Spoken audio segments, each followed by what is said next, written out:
new sensor array system, which is the light sensor array system.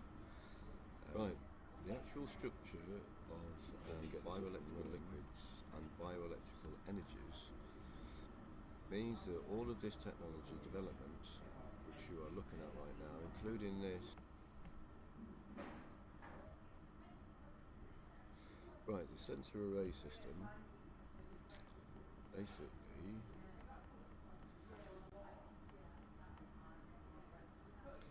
so the light comes in from here, bounces around through this system and into the sensor device for visibility. Also comes in from the bottom, right? So the light comes in from the bottom and from the top and from straight on, and you get your full 360-degree angled vision around the spaceship. Now, of course, this is based on a very simple structure of a camera lens that will manipulate the light that is in the universe and be able to physically see the environment around it. Be very useful when it comes to extreme close contact with astral bodies. Whether it's going to be of any use in deep, dark space, though, is something to be found out, really, and it's something to be experimented with.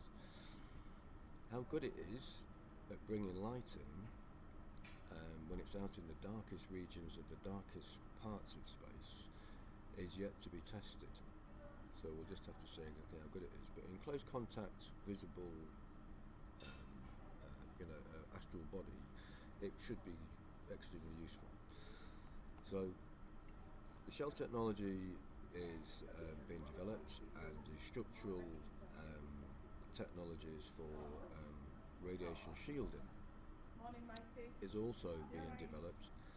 And because of the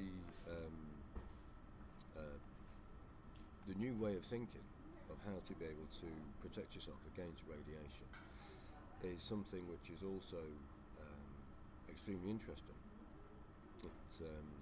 We've gone through various things where it is where it can produce a cloaking technology and various other things, and it can produce all sorts of other reflective capabilities for let's say environmental low impact, to try and, if you're studying, let's say, a new life form of new life that you might find on a planetary body or on a planetary structure. Now, we're not talking aliens, right, as in green, boggly-eyed and whatever else, but we're talking natural life found.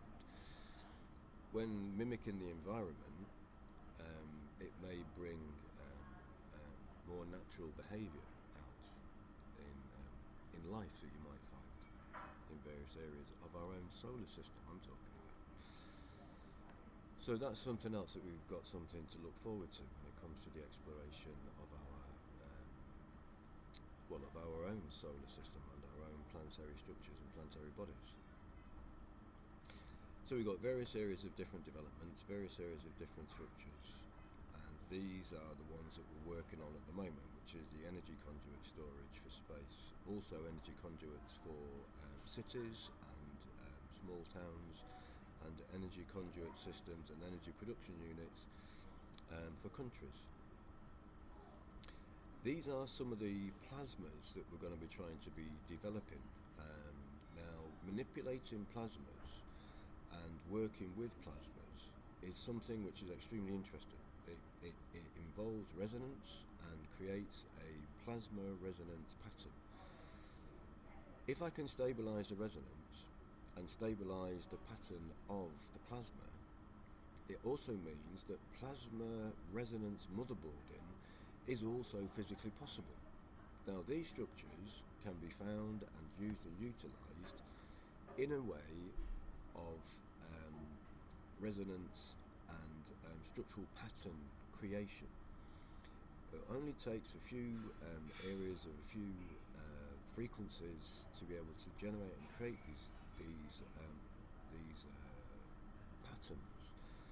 Let's say in plasma structures. Now, the plasma structures of plasma production means that we can create and build various other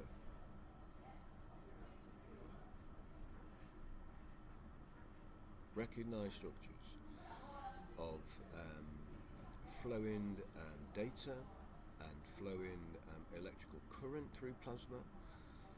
There's no reason why you can't flow electrical currents through a structure of a plasma framework.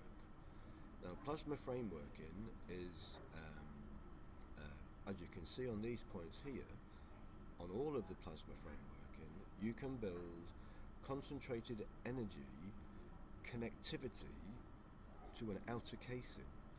So from an outer casing and a plasma inside the casing, then a resonance that generates the pattern for the plasma to basically comply to. It then generates concentrated areas of structural plasmas into concentrated dense areas of energy.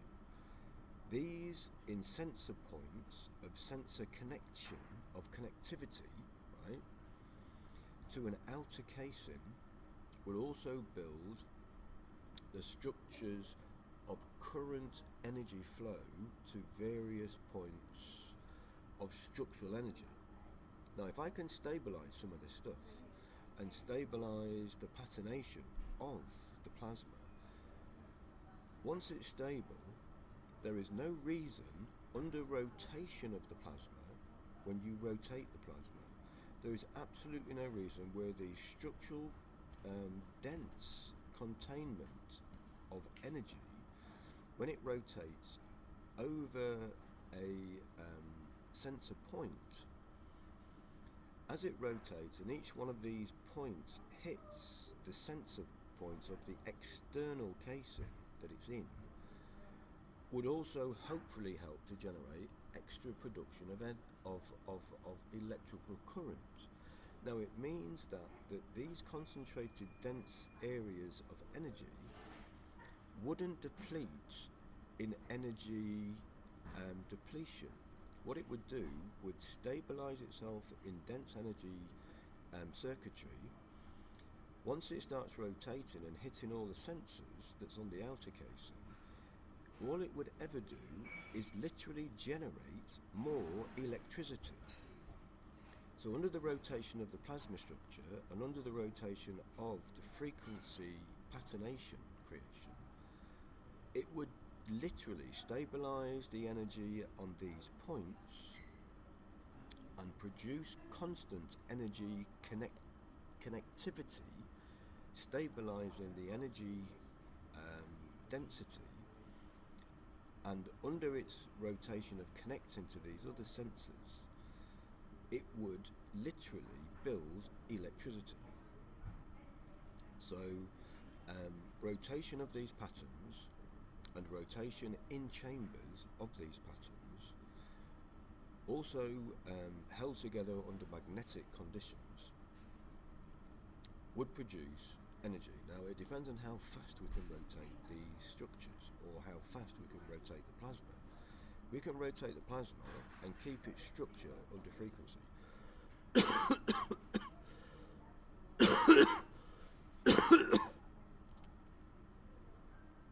We are definitely in stabilizing energy in its density and stabilizing the rotation of the energy in its density to produce more electrical current flow.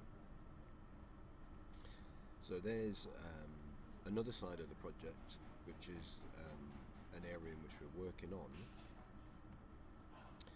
and the conduit situation is coming together very nicely. Conduit